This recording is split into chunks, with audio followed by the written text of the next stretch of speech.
Dios les bendiga, bienvenidos. Hemos llegado al final de la serie que hemos estado estudiando sobre las parábolas para el día de hoy. Nuestro tema va a ser los talentos en el discipulado. Introducción. Dice en la parábola de los talentos, el hombre que yéndose lejos representa a Jesucristo, el Hijo de Dios.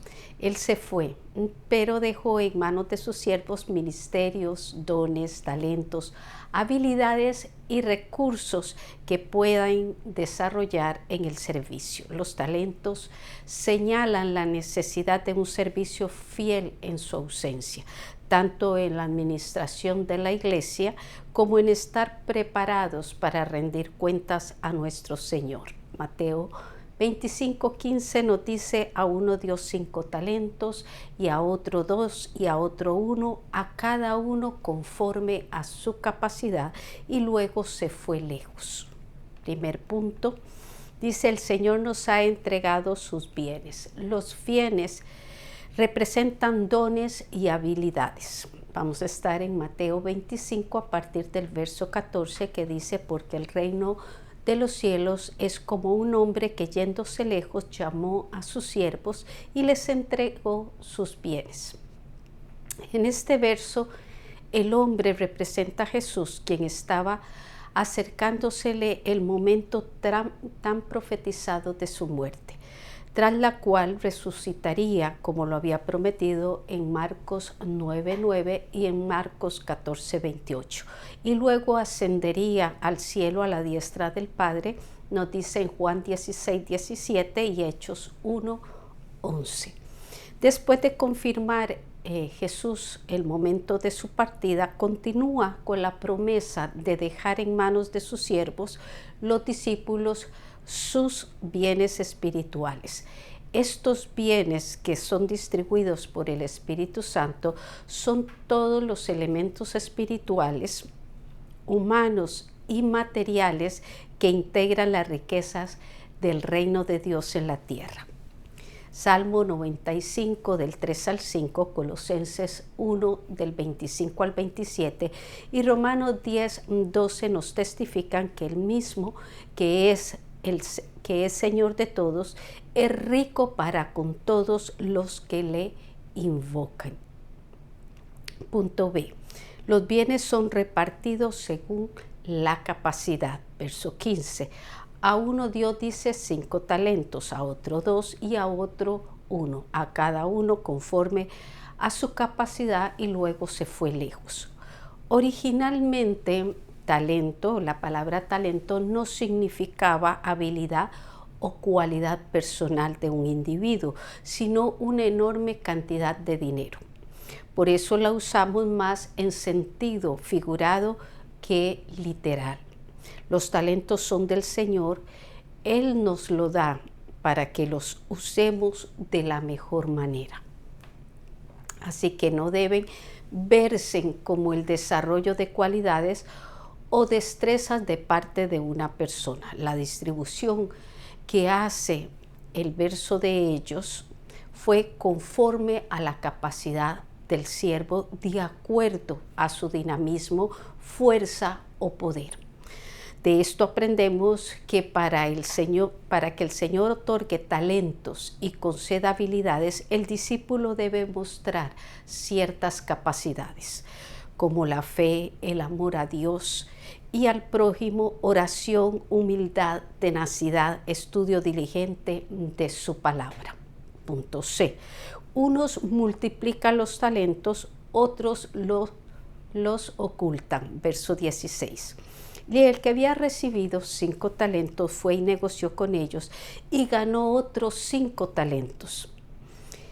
El éxito no está en la cantidad recibida, sino en su disposición y capacidad de negociar con el dinero. Otra de las razones para no creer que fue la cantidad recibida lo que produjo el éxito del primer siervo es lo que sucedió con el segundo. Verso 17. Asimismo, él había recibido 2, ganó otros 2. Él fue hizo lo mismo que el primero, los negoció y logró duplicarlos. No tenemos que ser extremadamente diligentes o sobrenaturalmente excepcionales. Lo que el Señor demanda de sus siervos es que le conozcan y estemos dispuestos a depender de Él y le obedezcamos. Tenemos ejemplos extraordinarios que confesaron ser incapaces y hasta dieron excusas para no hacerse cargo de la tarea que el Señor les dio, como fue Moisés, Gedeón, Jonás, Pedro, Juan Marcos, y ahí sigue la lista. Pero cuando ellos se dispusieron, el Señor los ayudó y lo lograron. Verso 18, pero el que había recibido uno fue y cavó en la tierra y escondió el dinero de su señor. Empezaremos por decir que si este siervo no hubiera sido digno de participar en el manejo, uso y ganancia de talentos, no se le habría tomado en cuenta. El haber recibido un talento lo hacía tan digno y responsable como sus compañeros. Lo que provocó su fracaso fue el miedo, los prejuicios, la negligencia y la falta de confianza en sí mismo y en los demás. Hemos llegado a la primera pregunta que dice: ¿de acuerdo a qué se distribuyen los talentos? Punto 2. El Señor viene pronto a arreglar cuentas. La venida del Señor está a las puertas, verso 19. Después de mucho tiempo vino el Señor de aquellos siervos y arregló cuentas con ellos. La expresión después de mucho tiempo está señalando el lapso que ha habido entre la ascensión de Jesús a la diestra del Padre y su regreso según Hechos 1:11. Este periodo tan largo ha sido y es una premeditada oportunidad que el Señor ha querido dar a sus siervos para que desarrollen los talentos en el crecimiento de su obra. Primero los capacitó, luego los mandó solos y ahora se retiraba como parte de su adiestramiento. Con el respaldo del Espíritu Santo y su palabra que están con nosotros todos los días. Su venida puede producirse en cualquier momento. Como discípulos o siervos debemos estar preparados para arreglar cuentas con Él. Punto B. Los siervos diligentes serán recompensados. Verso 20. Y llegando el que había recibido 5 talentos, trajo otros 5 talentos, diciendo: Señor, 5 talentos me entregaste, aquí tienes, he ganado otros 5 talentos sobre ellos. Verso 22, llegando también el que había recibido 2 talentos, dijo: Señor, 2 talentos me entregaste, aquí tienes, he ganado otros 2 talentos sobre ellos. Así como estos 2 siervos le rindieron un informe de sus hechos al Señor, de igual forma cada creyente tendrá la misma responsabilidad. Cada uno de ellos, al recibir su porción, no dejaron su trabajo para más tarde, ni esperaron a que otro lo hiciera por ellos. Como resultado, obtuvieron el doble. Esta es una exhortación directa y personal del Señor para que hagamos con la mejor disposición la tarea que nos ha asignado y que podamos oír lo que dice el verso 21 y 23. Bien, buen siervo y fiel, sobre poco has sido fiel, sobre mucho te pondré. Entra en el gozo de tu Señor. Tengamos presente que no es la capacidad o el tiempo de lo que hagamos lo que el Señor tomará en cuenta en su evaluación, sino la actitud obediente, decidida y diligente con que le sirvamos en lo que Él nos va a permitir. Punto C. Los siervos negligentes serán reprendidos. En el triste ajuste de cuentas del tercer siervo, escucharemos en los versos 24 y 25 de sus labios las razones por las que no puso su talento a trabajar. Verso 24. Pero llegando también el que había recibido un talento, dijo: Señor, te conocía que eres hombre duro, que ciegas donde no sembraste y recoges donde no esparciste. Verso 25. Por lo cual tuve miedo y fui y escondí tu talento en la tierra. Aquí tienes lo que es tuyo. Tres de las razones que este siervo da en este verso son: una, que tenía prejuicios sobre su señor. Él dice: te conocía que eres hombre duro. Los prejuicios y las malas interpretaciones nos pueden llevar a conclusiones fatales. Es verdad que el Señor de la parábola mostraba ser ordenado, observador, conocedor de las capacidades de sus siervos y estricto en el manejo de sus propiedades. Pero esto, en lugar de ser un problema, es una garantía para sus siervos. 2.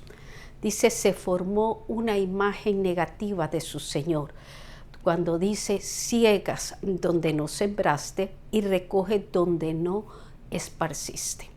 Son acusaciones exageradas. Es cierto que el hombre de la parábola buscaba el desarrollo de los talentos, pero lo hizo dando o sembrando sus talentos en sus siervos.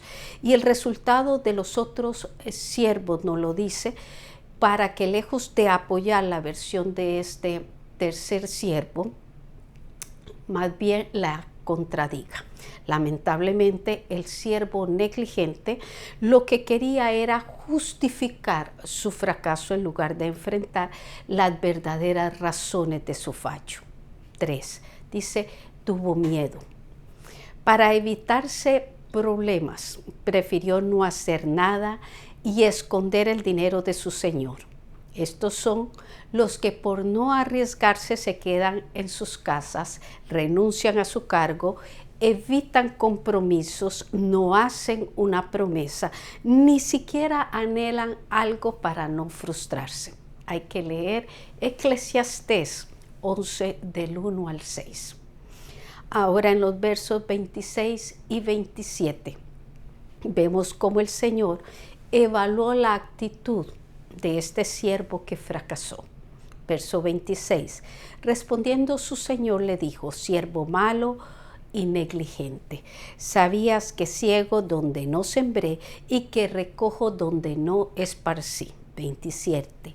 Por tanto, debías haber dado mi dinero a los banqueros y al venir yo hubiera recibido lo que es mío con los intereses.